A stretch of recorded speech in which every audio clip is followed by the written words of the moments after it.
Hey everybody, I'm Jeff the Crackerjack Mechanic. We're all Crackerjack Mechanics. Thanks for tuning in today. I'm going to read an article from Motorcycle Magazine, November of 1996. Article I've kept. Makes me laugh every time I read it. A lot of truth in this article. Anything stands out for you, drop a line in the comments.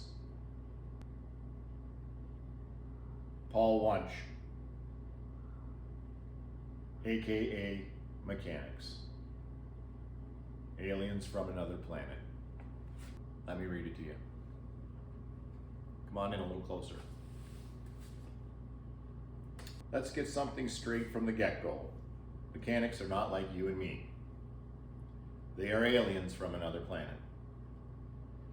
They don't think like us, they don't talk like us, they don't even like us. In fact, the only thing they really like is their toolbox and the bike they happen to be working on at the time.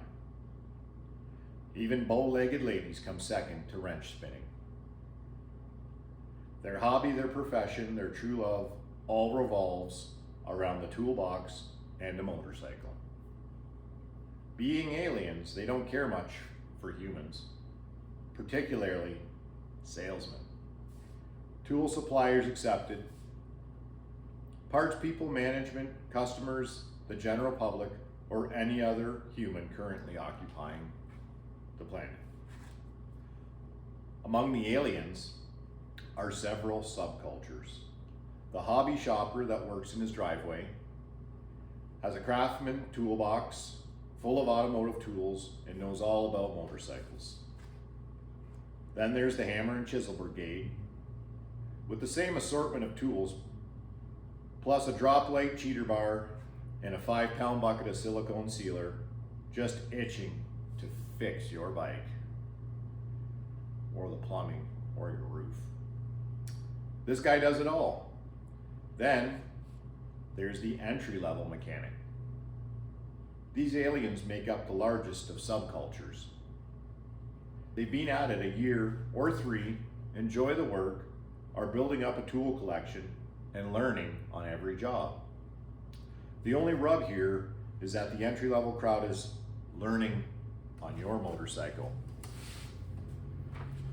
Now get this, Wunchism number 28 states, a mechanic's skills are directly proportional to the amount of machinery, my tools, equipment, your motorcycle, he destroys in gaining those skills. So after the entry-level folks have destroyed, stolen, broken, and abused enough stuff, they graduate to line mechanic status.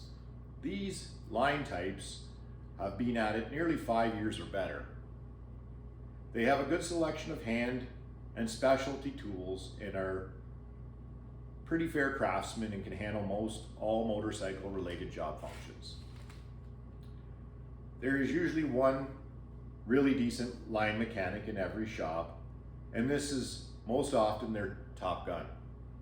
Oh yes, there's no such thing as a line mechanic that is weak in electrics, an oxymoron.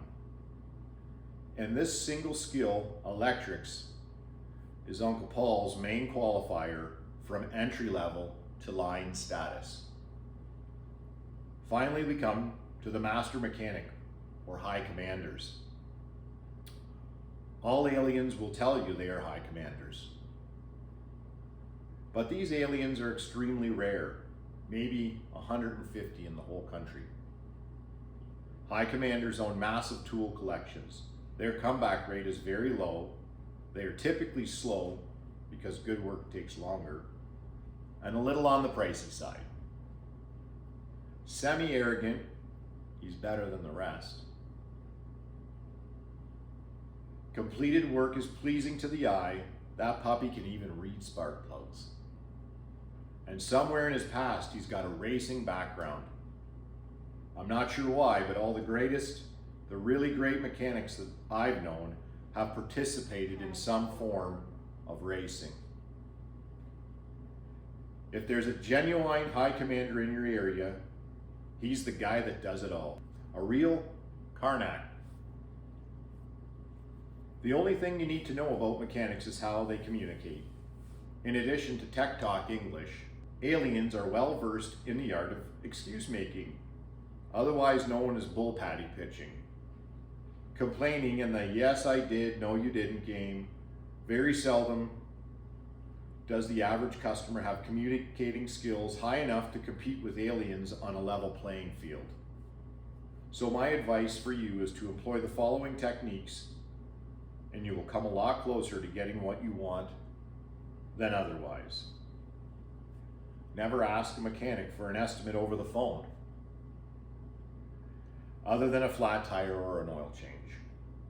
Even high commanders need to run a few checks and look the bike over before an accurate job estimate can be made. Don't piss and moan about how poor you are and how expensive the work is. Money, theirs or yours, isn't really important to them. You can rest assured they aren't getting rich repairing motorcycles. Put all job functions you want performed on the work order in writing. Allow the mechanic time to do a thorough inspection and realize the term estimate is a totally different concept than job cap, or call if the job runs overtime. Understand that as you add job functions or parts to the original estimate, it will probably increase the bottom line. Well, duh. Don't generalize job functions with terms like tune up, it won't run, or acts funny. Those generalizations mean nothing to the aliens. If you want recommended maintenance, aka your mileage maintenance, ask for that specific work group. If the tune has deteriorated, so state that as the problem. If your battery won't stay charged, put it on the work order. What I'm trying to get at here is the more specific and detailed you are with your job request, the better the chance you'll have of getting at what you want. Forget helping with tech talk. Explain the symptoms in great detail and let the expert tell you what he wants to do to correct the deficiencies. Forget what Uncle Ernie, that once owned a Harley, told you, and forget your buddy's suggestions. They aren't footing the bill. Flat rate and job caps tell the mechanic that money is more important to you than job quality. If you want the best job possible, go with time and materials billing. The last thing I want you to remember is that you pay the bills, not the motorcycle. You're the boss. If you're not getting the level of service you feel is appropriate, look around for another shop. Good mechanics are out there.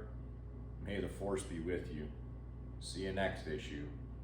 Paul Wunsch appears courtesy of Love Cycles in Houston, Texas. This article was on page 6 of Motorcycle Magazine in 1996. Something I kept for a number of years, and I thought I'd share with you. Covers a few funny things. Seems all these years later it's still relevant. Maybe there's a few things that maybe even made you laugh. Put something down in the comments if you'd like to continue the conversation. I've read this many times, and this morning I found it again in the box. I've been looking for it for a little bit. I kind of knew where it was, but I had some time, and well, today was the day that I wanted to read it to you. I'm Jeff the Cracker Jack Mechanic. Thanks for listening.